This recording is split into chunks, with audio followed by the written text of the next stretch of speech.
Okay. So, hey, welcome everyone. Today I have an amazing guest with me.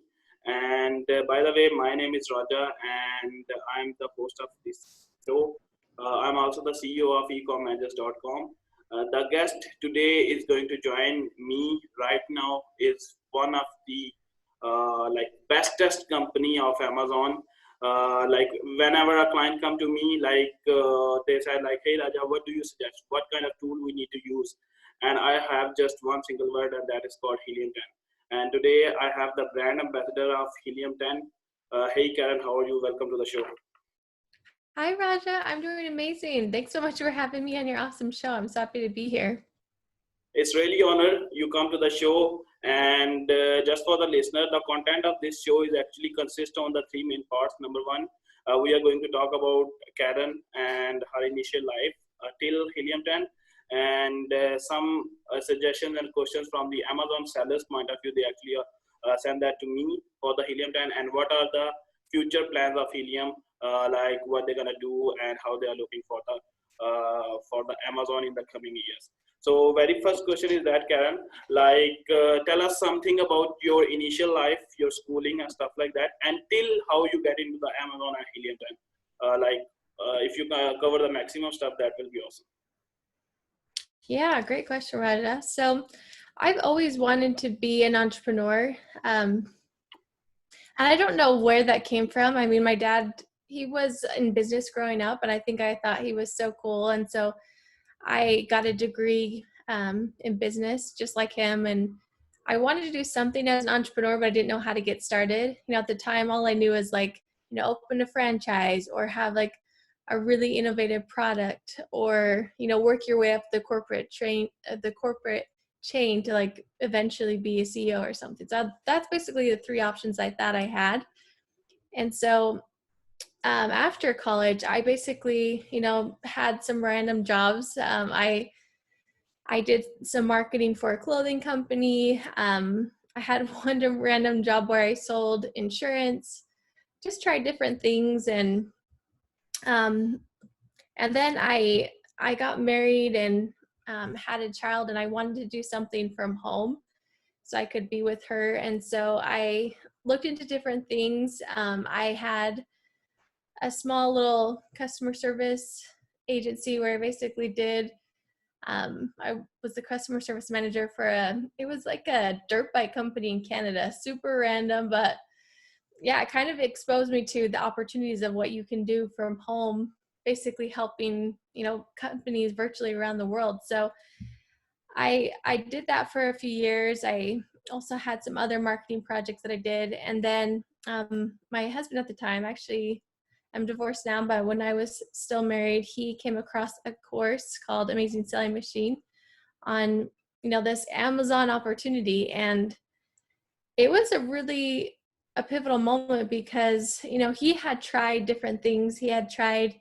drop shipping. He had tried eBay and affiliate marketing and just didn't have any success with any of those things. And, we'd wasted money, but he like really wanted to try something. He wanted to find his lane. And so he convinced me to invest in this course. And it's, I believe, $4,000 at the time, which was a lot of money. We were poor, but I was convinced as well, like you need to invest in yourself. You need to invest in your education. So we took a chance and we got started in this fun world of Amazon. We went through the course and launched our first product. I think that was, over 6 years ago now. And it was fun, Roger. Like we had really good success with that first product. And, hindsight, I definitely learned a lot of lessons, and knowing what I know now, I do things differently. But what we did at the time is basically we just like invested heavy in that one product and really tried to dig deep and like squeeze out every maximum profit potential possible by basically optimizing the listing and really providing additional value and selling on additional channels. And so we basically did the going deep approach versus going wide with a lot of products. We eventually did invest in other products as well, but I think it would have been smarter to do that faster. But yes, it was really an interesting journey. And so as we were, basically having different tasks in the business, I found my lane was definitely listing optimization and, interacting with customers. Like I mentioned, I had a good experience with doing customer service with different companies, and then just doing sales copy. I found that I optimized it, I would tweak different things, and I would see a boost in the conversion rate, and I would see a boost in sales. And so I knew I had something special, and basically tested on some other people that I met in the community and had similar results with them. And so I knew that there was like a niche for me there, and I basically pitched the idea to the owners of Amazing Selling Machine to create like a mini course on their platform teaching how to maximize your sales on Amazon by optimizing every part of your listing. And basically that consists, obviously writing good sales copy, images, the description, the price, how to, respond to reviews, just different things, every part of the listing that you kind of can control. And that had good success, and kind of without knowing it, Raja, like I started my own content creation agency. People liked my course, they found value in it, and they said, you're obviously really good at writing sales copy. Can you just write mine for me on my listing? And so just kind of organically started getting clients, and they would come back to me for their additional products. And then after about a year or two, they're like, can you also do images? And so then I hired a photographer and models, and then started providing images as well. And then video became a big thing, and so then started providing video at the same time. So it kind of sprung into my own little lane of this content creation agency and really testing what's working. And it was fun working with a bunch of different sellers, all the way from people just launching their first product to people that were 7, 8, 9-figure sellers. So it's fun to kind of see across the board the differences, these tweaks, or my style of creating a listing works for different categories and different buyers, women, men's product, children's products, all over the place. I've had some very random products. It's been kind of fun to see what's out there. And then basically last November, the owner of Helium 10 at the time, Manny Coates, reached out to me, and we had known each other from speaking at an event together. Not together, but I met him at an event. We're both speakers. And he basically, pitched the offer. We'd love to have you be a brand ambassador at Helium 10. You have some, some really cool skills and a background that I think would be really helpful to our team. And so for me, it was kind of an interesting moment. Like, I'd been an entrepreneur for 10 years, just working for myself. And I was kind of like initially like, no, but then I thought about it more, and I thought I still have so much to learn, right? I still, I'm just scratching the surface. And, like I mentioned, like I didn't know any entrepreneurs growing up. My dad was a businessman, but he wasn't an entrepreneur. And so, you know what I mean? Like I was learning those lessons, and basically through trial and error. And I think there's different ways you can learn those lessons. And I think it's smart, whether you're, part of a community like yours, or just constant learning. And I'll be honest, me and my ex-husband weren't very good at staying connected. We kind of were in our own little world, our own little bubble, and kind of got stuck in our own lane without, staying with the trends, if that makes sense. So I thought this was a great opportunity to be surrounded by really high-minded individuals who are pushing the boundaries, who are thinking innovatively, creating awesome tools, and just being around and meeting cool people like you to figure out what's working and kind of apply that to my own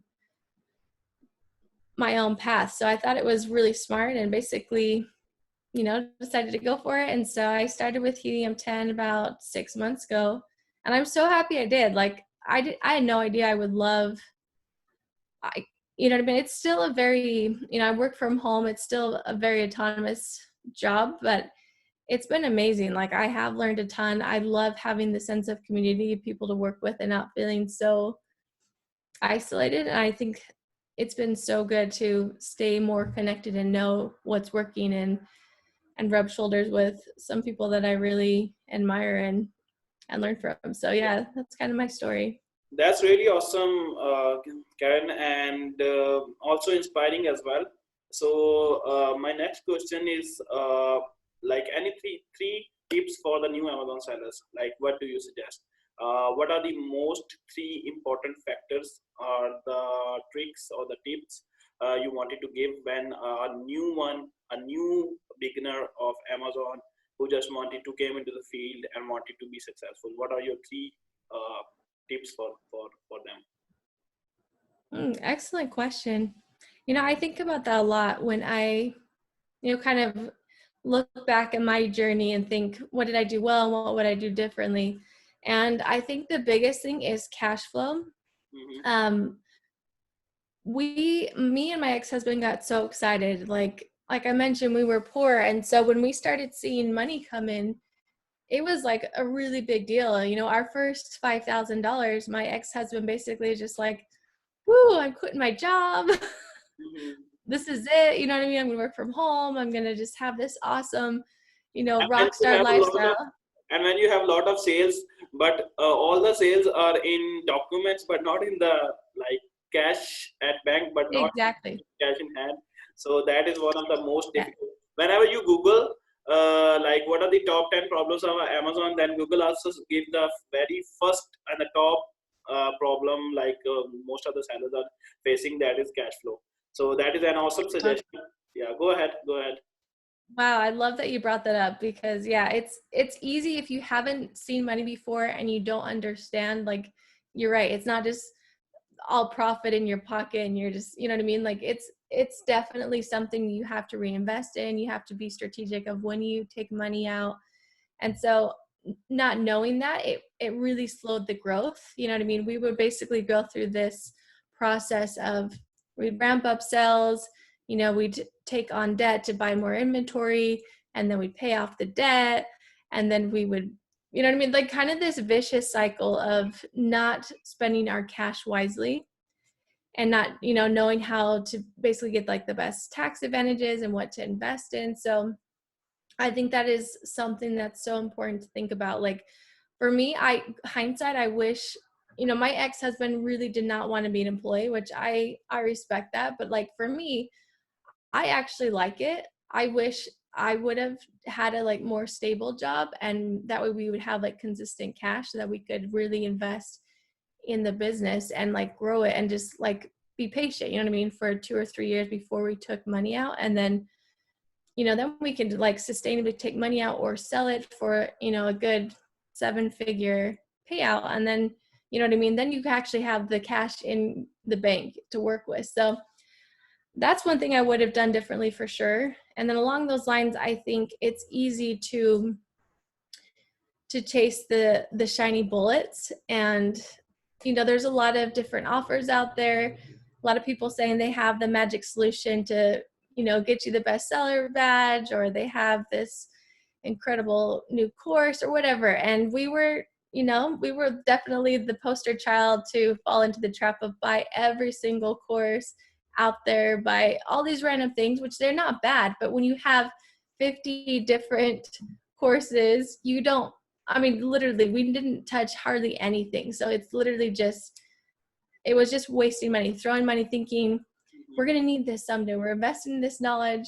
It worked once, so we're just going to like keep investing in knowledge instead of investing in money in actual assets, whether that's employees or new inventory, like actually assets that help build the business. But just information is useless unless you're doing something with that. Mm-hmm. So yeah, spending way too much on these magic bullets that somehow we think are going to save us, you know what I mean? But they didn't. Mm-hmm. Awesome, awesome. And then, yeah. The third one? The third one I would say is picking smart products, meaning, I don't know, people have different methodologies around product research, and I don't think there's necessarily one right way. Mm-hmm. But from my personal experience, I definitely let my ego get in the way. And like I mentioned, I started 6 years ago when Helium 10 wasn't around yet. And so I didn't have the information of like really knowing profit potential, knowing trends. And so, I just saw BSR and I saw, oh my gosh, look at all of these vitamin C serums, right? Like, like these like products, like, oh my gosh, this is making $1 million a month. Even if we just did 10% of that, that would be amazing, right? And so I definitely got into like making poor decisions based on, well, a lot of people are on page 1 for this, so this is a good opportunity. I absolutely can do this. I'm amazing at doing listings. So, which is great. You can have the best listing in the world, but competing with these super competitive products is, again, just like throwing money out the window, because you are going to have to fight tooth and nail to defend your position. Yeah. Tons of PCs. So I would recommend, especially starting out, like find lower competitive niche products that, yeah, maybe they're not making $50,000 a month, but it's going to be so much easier to sustainably, have a maybe $10,000 profit product and kind of build. Yeah, in my also suggestions, the competition is one of the most important thing. Like when clients come to me and they actually have some kind of the clothing or electronic or supplement related products. So these are the like Yeah. highly competitive categories, and Yeah. I always suggest them like do not jump into these kind of the category, but some of the clients are already in that particular area. So I just clearly give them like one single statement, like if there is a product whose CPC, cost per click, is for example $1. So if we can get 10 clicks, then we need to pay $10. But if the CPC, the competition of a product, is $5, then we are getting the same 10 clicks, but we need to pay $50. So there is a difference of $40 just because of one thing, and that is competition. So lowering, smart. yeah. So the low amount of competition, that actually Helium can also help in that kind of stuff as well. So when in the process of product research and all that, so we also evaluated what is the competition of that particular product. So Helium gives a lot of data for that. Okay, so the next question is again related to the Helium 10. So most of the sellers are actually asking me like how Helium 10 actually collects the data, and how it gives the data to the users, and on which basis. Is there some kind of algorithm behind that, and from where Helium 10 collects the data, and how Helium 10 interrupt that particular data, and then how Helium 10 present that particular data to the users and the interface. The B part of this particular question is that like if I found a product today, then that, for example, that product or the data is related, like that product is a high demand and low competition, means it's giving a 5 or 4 star in the Helium. But after 1 week or 2 weeks, the data is tremendously changed. Like it maybe give you like a 2 star and a low in like demand and high in competition. So what is the science behind that? Yeah, that's a great question. Yeah, there's basically a proprietary method that we go about to get the information. So I can't go into all of the details, but I will say, I've tested different software out myself, and I found it to be the most accurate. And again, it's not exact. You're right. Like it is an estimation, but basically, a couple years ago, Amazon did make their information public. And so, when we compared our estimations with Amazon's public knowledge, it helped like kind of have a baseline of where we could run the numbers in the algorithm and compare that we actually were like really close. And so, yeah, it's an estimation, and there is a proprietary algorithm on how they go about, getting those numbers. And yeah, so basically it is an estimation, and it can change, and you have to, refresh it sometimes, and it can, vary. It's not a perfect science, but it's a good baseline where I think you're getting the most accurate information based on those estimations, if that makes sense. Awesome. So the next question is that right now the most of the things and the most of data is actually given on the USA marketplace. So what is the Helium 10 future plan about the different marketplaces, And Mhm. like I have a lot of clients who actually wanted to sell globally, like pan Europe, and wanted to go in India, China, Singapore, Mexico as well, then Italy, France. So I have a lot of clients who actually wanted to go in the different marketplaces. But at that particular time, like if there's a product who is performing very well in the USA, that doesn't mean that product is going to perform with the same stats in the Italy as well, or in the France as well. So like clients ask us like, hey Raja, what do you suggest? We need to go in the France or not? So on what Mhm. basis I can suggest him like we need to go on Earth? So when I try to go in the Helium 10 and that try to extract the data from there, so there's a not that much Mhm. data. So what is the Helium 10 future plan for the other marketplaces? Yeah, great question. So we do have some of our tools are fully available for or for Canada and the European marketplace. We just launched for Mexico for Cerebro and our Chrome extension, India as well. And yeah, some of the for the newer marketplaces, the data is not as accurate. It takes some time to Yeah, like build the history and making sure that it is collaborating with Amazon's numbers better. yeah, But yeah, definitely making those more accurate, more depth and breadth in those marketplaces. And yeah, those are definitely ones that we've seen the most demand for. So making those tools better, making more of the tools available, not just Cerebro and the Chrome extension and the core ones, but also some of the exterior as well. But yeah, basically how we go about adding tools in different marketplaces is just the demand. So the more we get requests for it, the more we put attention to that. So I would say if you and your students, your community put requests and just like hit it up, the more it will become a priority for us. And it's not the cleanest methodology to do it, but it's basically where we're getting the most information that people want, and we're getting more user base in those areas. So definitely Australia is a big one as well coming up. um, I also foresee, and this is my opinion, and we'll see how it goes. I know there's other tools I can't fully share, they're coming out in Q1, but I foresee not only having Amazon, but I personally would love to have more tools not only for Amazon but for like Walmart or Etsy. I think exactly. it's so smart to sell on different channels, as not to be so Amazon centric, because every part of your business is higher value, right? When you have multiple places that you're seeing multiple touch points that your customers can buy your products, so it just builds your brand presence in Yeah, the e-com world. So ideally I would love to have keyword research data for Walmart and Etsy, and then I think that would be super valuable to our customers, for maybe some people that don't want to start on Amazon, that has, it's the biggest platform, but it's the most competitive, and they want to start on Etsy or Walmart and then go into, what I mean? So that's kind of where I want to push it.